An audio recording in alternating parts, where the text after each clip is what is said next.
Vous avez tous vu cet extrait.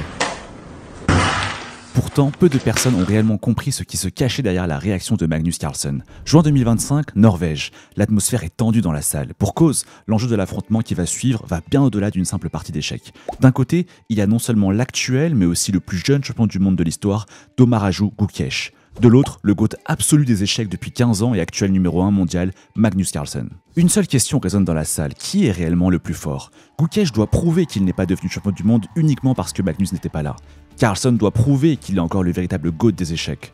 Pourtant, l'un d'entre eux va bel et bien perdre. Et ça commence avec E4-5, cavalier F3, KC6, fou B5, l'ouverture espagnole. Les deux joueurs appliquent les principes de l'ouverture, ils contrôlent le centre, développent leurs pièces et finissent par roquer. Magnus chasse le fou blanc avec A6, puis les deux joueurs entament des manœuvres pour replacer leurs pièces.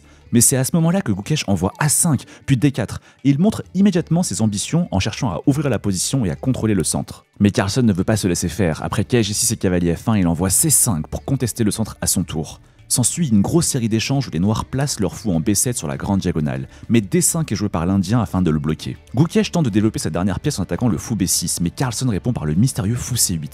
Mais pourquoi replace-t-il son fou sur sa case de départ? L'idée c'est que si l'Indien ne fait rien, il y aura fou prend E3, puis tour prend B2, gagnant un pion. Mais c'est évidemment vu, et à la fin de la séquence, Magnus place un excellent cavalier en F4 qui tape sur les pions du roi. Mais son adversaire réplique avec fou C6. Oh, et la barre devient noire. Si fou prend H3, le jeune champion du monde se prendra une suite tactique qui ne le laissera pas indemne. Mais Magnus est-il capable de jouer des coups d'ordinateur pareils? Il a la victoire au bout des doigts. Oh, mais il ne trouve pas. En même temps, son coup tour B4 reste assez logique. Il rajoute un attaquant sur le pion E4.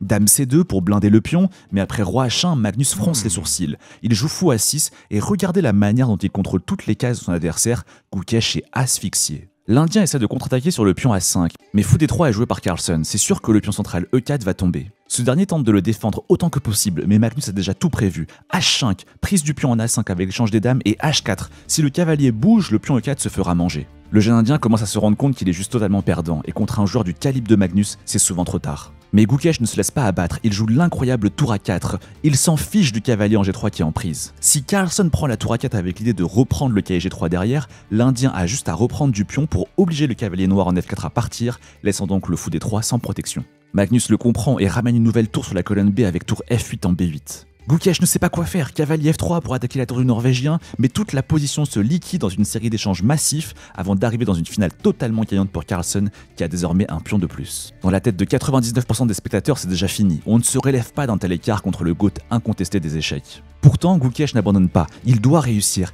il doit prouver au monde entier que le vrai champion du monde, c'est lui. Surtout avec seulement 5 et 9 minutes à la pendule, c'est possible. Et tour C2 joué pour essayer de venir mater sauvagement le roi sur la 7ème rangée.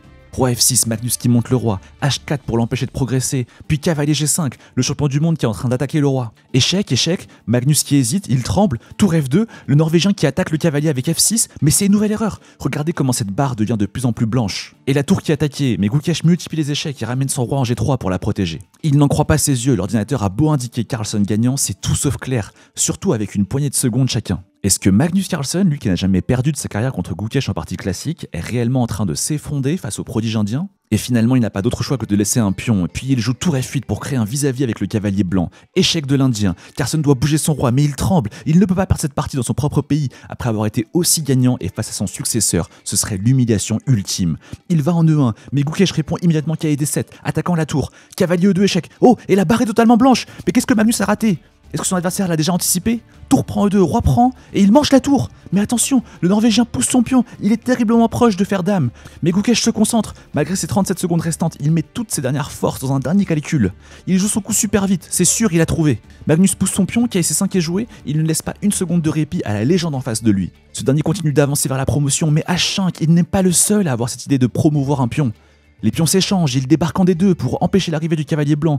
Mais cavalier B2 joué par l'Indien, il en fait carrément tomber sa pièce. E3 est immédiatement envoyé par le Norvégien. Gukesh panique, il n'a plus de temps et son adversaire est proche de faire dame, attention. Cavalier C4, échec, roi E2, et roi F4, et Magnus qui explose la table avec son poing et abandonne. Sur D2, il y aurait cavalier prend E3 qui bloque la promotion. Et Magnus qui est dans une colère noire, Gukesh vient de prouver dans cette partie qu'il n'est pas un faux champion du monde.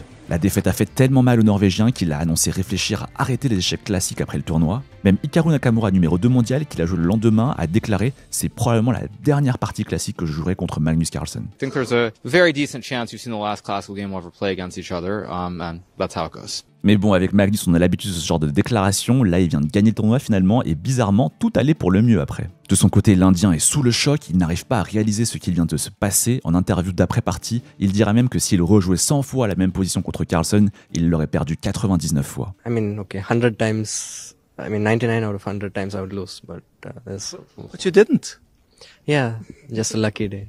Cependant, il nous a quand même montré que le mythe de l'imbattable norvégien reste un mythe, emportant avec lui les espoirs d'une nouvelle génération de joueurs qui ne rêvent que d'une chose, sortir de l'ombre du GOAT pour briller encore plus.